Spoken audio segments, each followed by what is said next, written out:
Welcome to the AUgenda. I'm Mike Niziolek. He's Brandon Marcello for Auburn 24/7 Sports.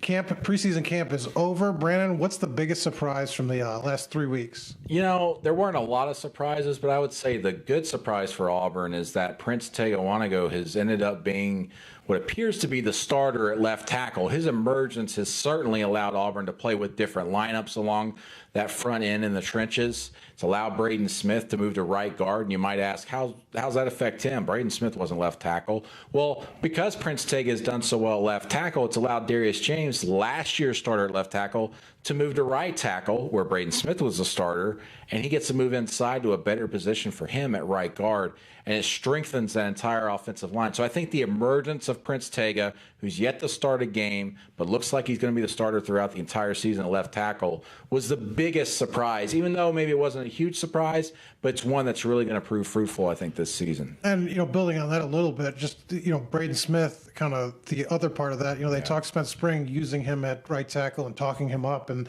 it's certainly surprising that it doesn't look like he's going to play there. Mine, on the defensive side of the ball, safety, they didn't make a lot of changes with kind of the backups, moving guys around, cross-training people. They kind of just stuck with the guys they got, going to roll probably with Jordan Peters a little bit, a freshman. Just surprised they didn't do some more to kind of, change up things because, they're cross-training guys at nickel. But safety, they seem kind of okay with the starting guys they have and rolling with them into the season, even though depth, I think, is pretty light.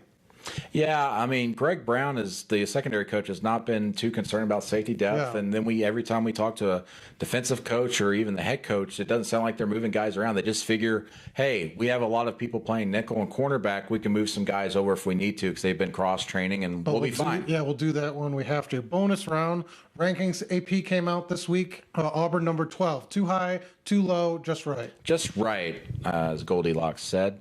I think that they deserve that. Right outside the top 10, they have room to move. Obviously, they're going to play a top 5 opponent week 2 at Clemson. But I think that it's a good spot. Top 15, kind of what I expected. Near the top 10, they were number 13 in the USA Today coaches poll. I think it's just right for them. I think it's a little higher than what I was expecting. And I think it's mostly probably based on Jarrett Stidham. I thought 15 sounds about right for this team, just based on where the offense was last year and just kind of how unproven Stidham is. But people obviously buying into it. So a little higher than I thought, and that's probably good placement for them for the playoff rankings midseason if they can kind of control their own destiny and win out their schedule. That's the AUgenda for today. Again, Mike Niziolek, Brandon Marcello for Auburn 24/7 Sports.